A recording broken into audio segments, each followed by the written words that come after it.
Bismillahirrahmanirrahim. Assalamualaikum warahmatullahi wabarakatuh. Pemirsa, kaum muslimin dan muslimat dimanapun Anda berada, Alhamdulillahilladzi arsala rasulahu bil huda wa dinil haq liyuzhirahu 'alad dini kullih. Asyhadu an la ilaha illallah wahdahu la syarikalah wa asyhadu anna Muhammadan 'abduhu wa rasuluhu la nabiyya ba'dah. Allahumma salli wa sallim ala sayyidina Muhammad wa ala ali sayyidina Muhammad. Mari tak henti-hentinya saya mengajak kepada kita semua, kaum muslimin wal muslimat, di bulan suci Ramadan ini kita bersyukur kepada Allah Subhanahu wa taala oleh karena kita semua alhamdulillah diberikan kesehatan, diberikan kesempatan, diberikan nikmat iman yang selalu melekat pada diri kita semua, sehingga alhamdulillah Allah masih memberikan kesempatan kepada kita semua untuk melaksanakan puasa di bulan suci Ramadan ini. Ini adalah sebuah nikmat yang harus kita syukuri, pemirsa, karena tidak semua orang, tidak semua hamba Allah bisa mendapatkan bulan suci Ramadan. Salawat dan salam mari senantiasa kita haturkan kepada junjungan kita Nabiullah Muhammad sallallahu alaihi wasallam. Beliau adalah uswatun hasanah, beliau adalah suri teladan kita, beliau adalah contoh kita, beliau adalah panutan kita semua umat Islam. Sehingga pada kesempatan ini kita masih bisa komitmen istiqomah menjalankan apa yang telah diperjuangkan oleh baginda Rasulullah Muhammad sallallahu alaihi wasallam. Allahumma salli wa sallim wa barik alaih. Hadirin kaum muslimin wal muslimat yang berbahagia,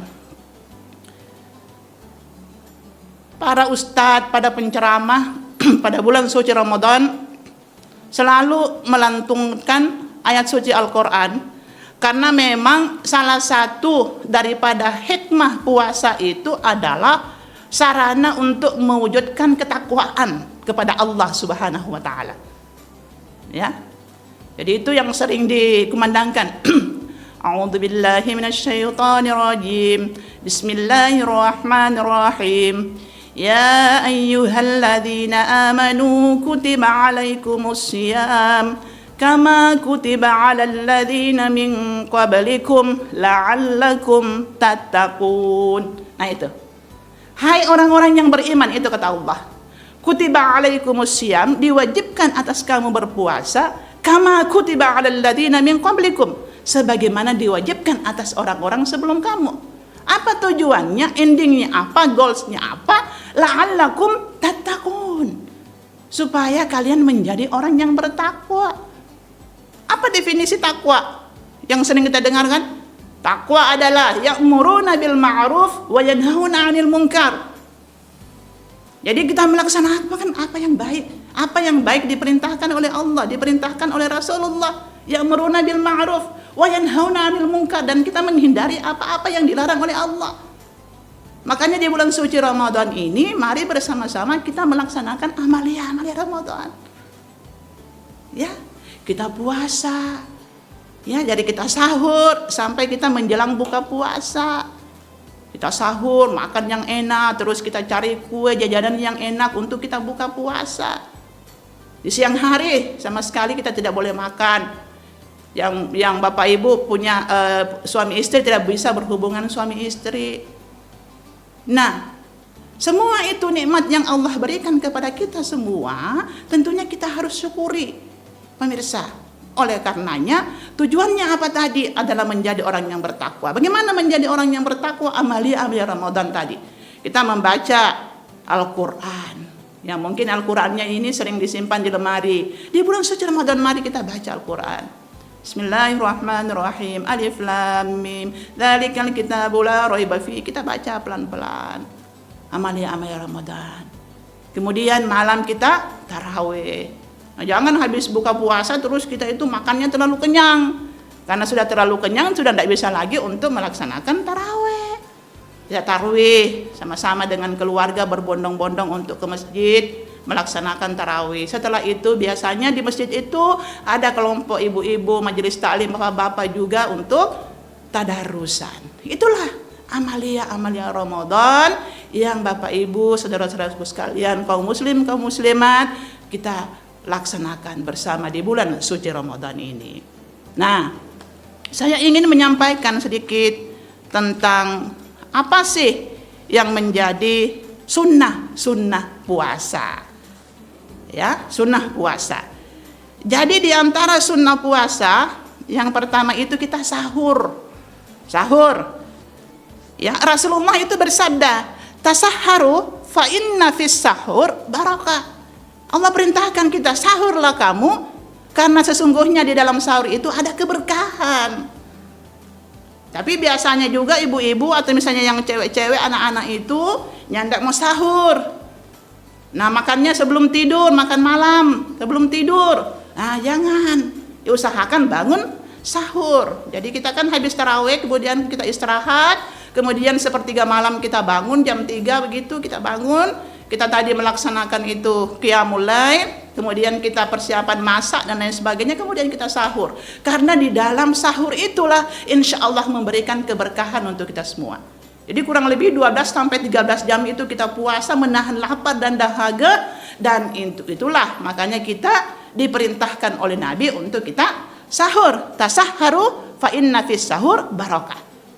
Itu ya. Jadi Bapak Ibu yang tidak sahur ya bangun jo, sahur, ya makan seadanya secukupnya, karena di sahur itu insya Allah kita semua mendapatkan keberkahan. Kita kan sering berdoa, nawaitu shauma ghadin an ada'i fardhi syahri Ramadan hadhihi sanati lillahi ta'ala. Kemudian doa makan juga kan, Allahumma barik lana fima razaqtana wa qina adzabannar. Semua kita harus berdoa. Itu yang pertama tadi kan, satu sahur. Yang kedua pemirsa, mengakhiri sahur dan menyegerakan berbuka.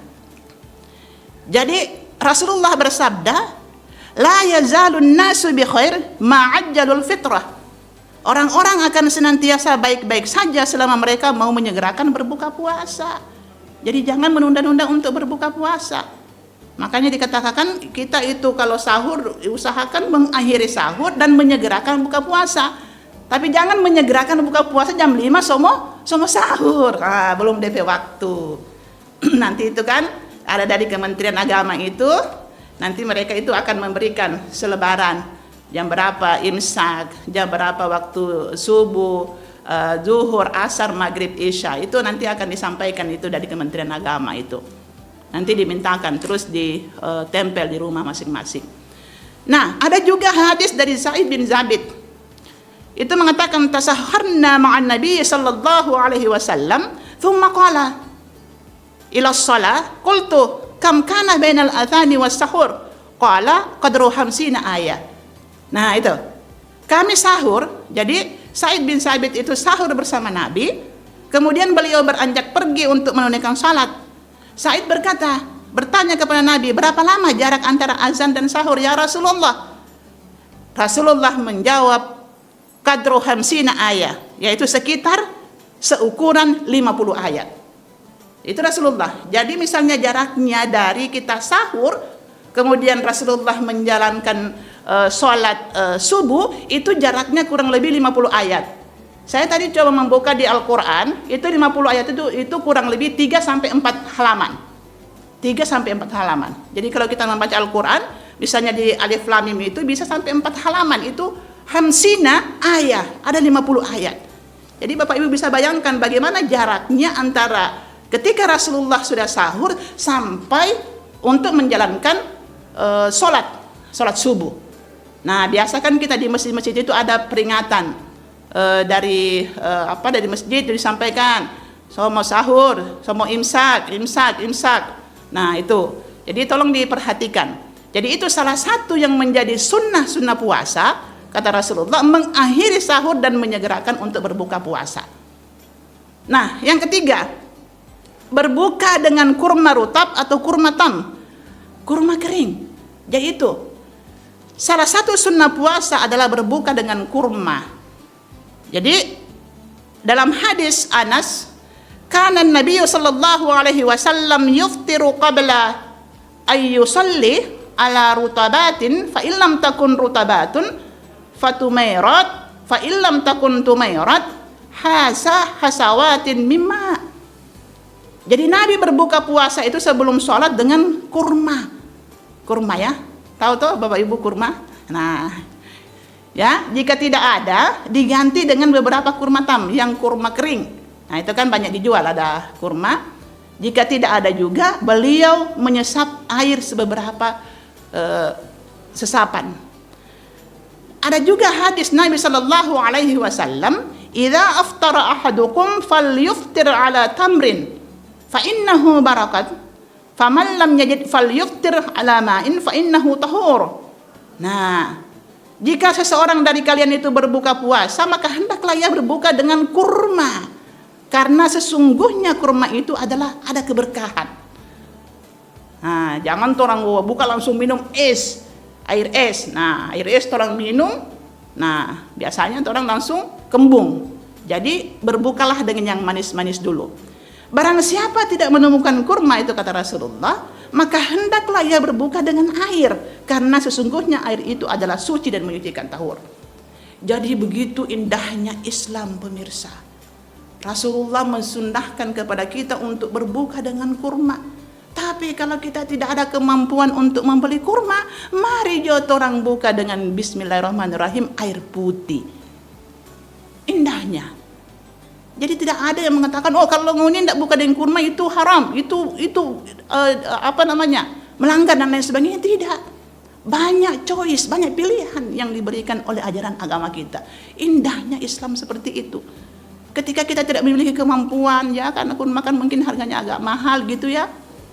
Nah, kita tidak bisa memiliki kemampuan untuk membeli, kita diberikan pilihan oleh Rasulullah, buka dengan air. Nah, karena itu air itu mensucikan dan menyucikan. Nah, oleh karenanya itu dua hal. Yang ketiga, berdoa saat berbuka puasa. Salah satu tempat diijabahnya doa kita itu saat kita mau berbuka puasa. Ya toh? Sebelum kita membaca Allahumma laka sumtu wa bika amantu wa ala rizqika aftartu birahmatika ya arhamar rahimin. Itu. Jadi Rasulullah mengatakan bahwa yang diriwayatkan oleh Abdullah bin Amr, inna lis-shaimi da'watan la turaddu. Sungguh orang yang berpuasa itu memiliki doa yang tidak ditolak. Yang tidak ditolak. Jadi kalau misalnya mau buka puasa, berdoa. Ya Allah, berikan ya Allah kesehatan. Ya Allah, berikan rezeki yang halal ya Allah. Ya Allah, berikan rezeki ke saya ya Allah, halalan thayyibah, saya mau umrah ya Allah. Insya Allah diijabah oleh Allah Subhanahu wa ta'ala. Ya Allah, anak saya sementara ujian ya Allah, Engkau mudahkan ujiannya ya Allah. Tapi jangan berdoa ya, oh ya Allah tambah istri atau doa, jangan, nanti akan diijabah. Jadi berdoa kepada Allah sebelum itu, pemirsa, sebelum kita melaksanakan buka puasa. Inilah yang menjadi sunnah-sunnah puasa kita, yakni sahur, mengakhiri sahur dan menyegerakan berbuka, dan jangan lupa pemirsa berdoa kepada Allah Subhanahu wa ta'ala sebelum kita melaksanakan buka puasa. Ya, saya juga menyampaikan selamat kepada sahabat-sahabat pengurus Fatayat Nahdlatul Ulama Provinsi Sulawesi Utara, selamat menjalankan ibadah puasa untuk kita semua. Demikian Bapak Ibu sekalian, pemirsa yang budiman, semoga kita semua yang dijanjikan oleh Allah akan menjadi orang-orang yang bertakwa kepada Allah Subhanahu wa ta'ala. Mohon maaf atas kehilafan dan kekurangan, dan saya akhiri, wallahul muwaffiq ila aqwamit thoriq. Wassalamualaikum warahmatullahi wabarakatuh.